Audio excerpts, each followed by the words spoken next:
आप सभी को नमस्कार। मुझे उम्मीद है आप सब स्वस्थ के सुरक्षित होंगे। आज जो है मैं दिल्ली कोर्ट डिस्ट्रिक्ट कोर्ट के अंतर्गत कई तरह की वैकेंसी निकली है और ये वैकेंसी जो है वो 10वीं और 12वीं बेस पे है। ठीक है, और इसका फॉर्म भराना भी स्टार्ट हो गया है। इस बार तो इतनी वैकेंसी आ रही है, अगर आप टैलेंटेड हैं, अगर आप एक ईमानदार और कर्मठ छात्र हैं, पढ़ते हैं, तो कहीं ना कहीं जॉब आपकी लग ही जाएगी। और मैं हमेशा ये कहता हूँ कि सपने जो पाले हो ठीक बात है, लेकिन पहले कोई जॉब ले लो, परिवार की परिस्थिति ठीक करो, अपना एक जगह सुरक्षित करो हिंदुस्तान में, क्योंकि देश का हाल ठीक नहीं है, इकोनॉमी डाउन है। तो मैं आपको हर वैकेंसी का अपडेट करता हूं हमेशा।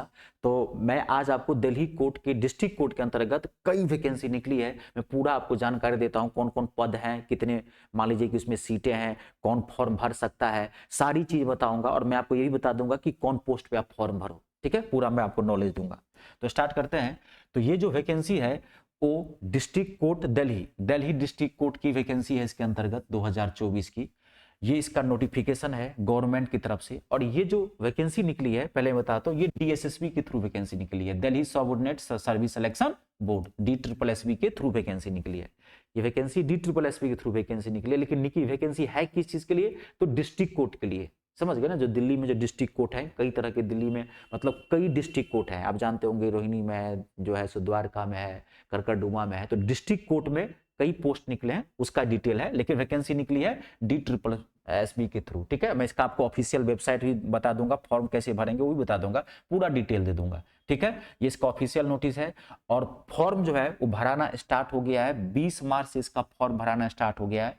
और फॉर्म भरने की जो लास्ट डेट है वो है 18 अप्रैल तक। तो मैं हमेशा कहता हूं कि फॉर्म ना स्टार्टिंग में ना लास्ट में, बीच बीच में फॉर्म भरा कीजिए। होली पहले मना लीजिए, बढ़िया से धूमधाम से मना लीजिए, और उसके बाद फॉर्म जाके भर दीजिए। ठीक है, तो 18 अप्रैल तक इसकी लास्ट डेट है फॉर्म भरने की। इसमें जो पोस्ट है, प्रोसेस सर्वर का पोस्ट है, डाक का पोस्ट है, मतलब जो पियोन का पोस्ट है, ऑर्डरली पियोन का पोस्ट है। तो जितनी भी वैकेंसी है, वो टोटल जो वैकेंसी है वो है 142। इस सब में ज्यादा वैकेंसी कभी नहीं निकलती है, ध्यान रखिएगा। कोर्ट सब में वैकेंसी ज्यादा कभी नहीं निकलेगी, क्योंकि ये सब ना कुछ स्पेशल पोस्ट होते हैं, नंबर ऑफ सीट ज्यादा होती नहीं है, लेकिन ये सब गोल्डन अपॉर्चुनिटी होते हैं।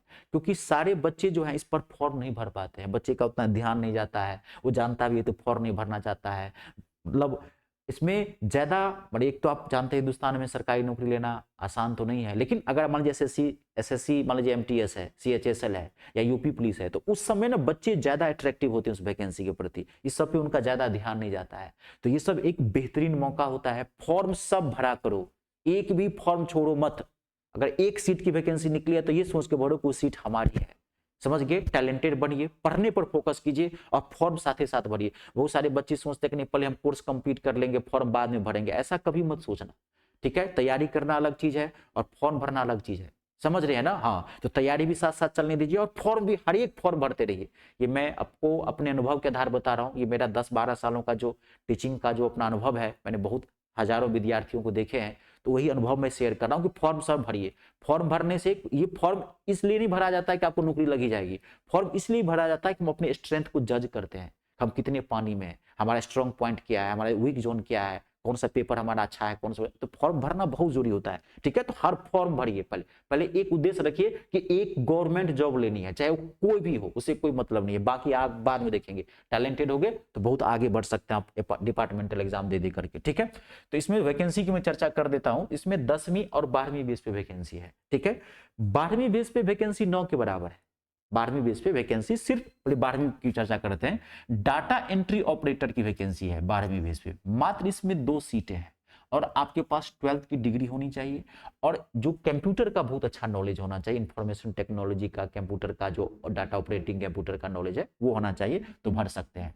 अब मैं ये कहूंगा कि 12वीं वाले भी आप 10वीं बेस पे ही भरो, क्योंकि 12वीं तो तभी की होंगे जब 10वीं पास होंगे, है ना? तो 10वीं बेस पे इसमें बहुत अच्छी वैकेंसी है। ठीक है, क्योंकि ज्यादा बच्चे भरेंगे नहीं, इस आधार पे कह रहा हूं मैं, तो वैकेंसी बहुत अच्छी है। ठीक है, तो भरेंगे कौन कौन फॉर्म, पहले देख लीजिए। 10वीं बेस पे पहला जो फॉर्म भर सकते हो आप, ये फॉर्म भर सकते हो, पियोन का, ऑर्डरली पियोन का या डाक पियोन का, ये पोस्ट है इसके अंतर्गत। इसमें टोटल जो सीटें हैं वो 99 सीटें हैं, और ये 10वीं बेस पे है। इसमें आपको कुछ और नहीं चाहिए, सिर्फ 10th पास चाहिए, कोई एक एक्स्ट्रा डिग्री नहीं मांग रहा है इसके अंतर्गत, ना कोई एक्सपीरियंस ना कोई डिग्री, कुछ नहीं मांग रहा है। और एज जो है वो 18 से 27 साल है जनरल वालों की। 3 साल छूट है ओबीसी वालों की, 5 साल छूट है एसटी एससी वालों की। क्लियर हो गया। अब देखिए दूसरा फॉर्म अगर आप भर सकते हैं 10वीं बेस पे, तो दूसरा फॉर्म है सफाई कर्मचारी का, स्वीपर का। इसमें 12 सीटें हैं, ठीक है, और ये भी 10th बेस पे ही है। समझ गए। इसकी भी एज क्या है 18 साल, इसमें भी कोई एक्स्ट्रा डिग्री नहीं मांगा है। आप एक फॉर्म और भर सकते हैं 10वीं बेस पे, चौकीदार का। इसमें 13 सीटें हैं, ये भी 10वीं बेस पे ही फॉर्म भराएगा, कोई एक्स्ट्रा डिग्री नहीं मांग रहा है, सिर्फ 10th की आपके पास सर्टिफिकेट होनी चाहिए। इसमें सब में 10th की सर्टिफिकेट होना चाहिए, कोई ITI या कोई एक्सपीरियंस कुछ नहीं मांग रहा है किसी पोस्ट में, जितना भी 3 तक बताया हूं। और एज 18 से 27 है जनरल वालों तक की। समझ गए। तो लेकिन मैं कहूंगा चौकीदार वाला फॉर्म मत भरना। इसलिए मत भरना क्योंकि चौकीदार में जब एक तो रिटर्न होगा, पेपर एक रिटर्न होगा, मैथ इंग्लिश रीजनिंग जीके जी सबको पूछेगा, इसका ही पैटर्न है, ठीक है। लेकिन आपका सेकंड पेपर थोड़ा फिजिकल फिटनेस ले लेगा चौकीदार का, एक तरह से डिफेंस का पोस्ट हो गया। तो आप ये मत भरना, बाकी आपकी मर्जी, अगर आप फिजिकली फिट हैं, रनिंग वगैरह थोड़ा बहुत कर लेते हैं, तो आप जरूर फॉर्म भर सकते हैं। तब तो आप ये भरिए, कोई दिक्कत नहीं। आपकी फिजिकल टेस्ट बहुत अच्छी है, तब आप ये फॉर्म भरिए 10वीं वाले। सीट को मत जाओ, समझ गए ना, सीट पे जाइए ही मत। मैं पहले कह रहा हूँ सीट पे मत जाइए, जो मैं कह रहा हूँ उस पर आप फॉर्म भरिए आंख मूंद के, ठीक है। अब मान लीजिए 10वीं बेस में आपके पास अगर ड्राइविंग की, मान लीजिए आपके जो LMB की अगर सर्टिफिकेट है, लाइट मोटर व्हीकल अगर आप बनाए हैं 10वीं बेस में, तो वो बच्चे ये फॉर्म भरो। ड्राइवर का, स्टाफ कार ड्राइवर का 12 सीटें, वो इधर में से कोई फॉर्म मत भरना। वो क्या भरोगे, ये स्पेशल एक है, क्योंकि सारे बच्चे इसको फॉर्म नहीं भरेंगे। जिनके पास ड्राइविंग लाइसेंस होगा उसके अंदर LMB होना चाहिए, समझ, लाइट मेडिकल अति लाइट मोटर व्हीकल लाइसेंस होना चाहिए, ठीक है। और इसकी भी एज क्या है 18 से 27 है। बाकी आप कोई फॉर्म बाई बुक बाइंडर वगैरह का मत भरना, बहुत कम सीटें हैं। आई बात समझ में, मैंने पूरा डिटेल दिया। इस सब की एज जो है 18 से 27 है, और 10वीं पेज पे इसमें ड्राइवर वाले के लिए थोड़ा है तो आप भर सकते हैं, चौकीदार वाले में फिजिकल फिटनेस है तो आप भर सकते हैं। क्लियर हो गया। और इसका फॉर्म भराना 20 मार्च से स्टार्ट हो गया, आप फॉर्म भर सकते हैं, कोई दिक्कत नहीं है। अब मैं आपको बताता हूँ, ये तो आप घर बैठे भी भर सकते हैं, या आप, मैं हमेशा कहता हूँ कि आप साइबर कैफे जाइए, 50 रुपया लगता है। उस सबके पास एक्सपीरियंस होता है, कभी कोई टेक्निकल एरर नहीं होगा, डाटा भरने में गलती नहीं होगी, वो सब दिन भर फॉर्म भरते रहता है। अब मैं इसकी ऑफिशियल आपको वेबसाइट बता देता हूँ। इसकी ऑफिशियल वेबसाइट है DSSBonline.nic.in। ये इसकी ऑफिशियल वेबसाइट है, आप इस पे जा करके फॉर्म भर सकते हैं और भी चीजें चेक कर सकते हैं। क्लियर है, मैंने सारे बता दिए। एक ही पेपर होगा इसमें, math English reasoning GK GS होगा। नंबर ऑफ क्वेश्चन डिसाइड नहीं है, लेकिन मैं बता देता हूँ। जब इसकी वैकेंसी 4 सालों के बाद आई है डिस्ट्रिक्ट दिल्ली कोर्ट में, तो पिछली बार का पैटर्न यही था, 25 मैथ था, 25 इंग्लिश थी, 25 रीजनिंग थी, 25 जीके जीएस था। इस बार भी पैटर्न वही होगा, ठीक है जी। हाँ, 1/3 नेगेटिव मार्किंग होगा और 90 मिनट्स का टाइम दिया जाएगा। उसका डॉक्यूमेंट्स वेरिफिकेशन, उसका डायरेक्ट नौकरी लगेगी। बहुत अच्छा पे स्केल है, 5th पे स्केल है, कोर्ट के अंतर्गत है। पियोन रहोगे तो कोर्ट के अंतर्गत रहोगे। समझ रहे हैं कि नहीं समझ रहे हैं, तो बहुत अच्छी वैकेंसी है, जरूर फॉर्म भरिए, ठीक है। पहले कोई नौकरी लीजिए।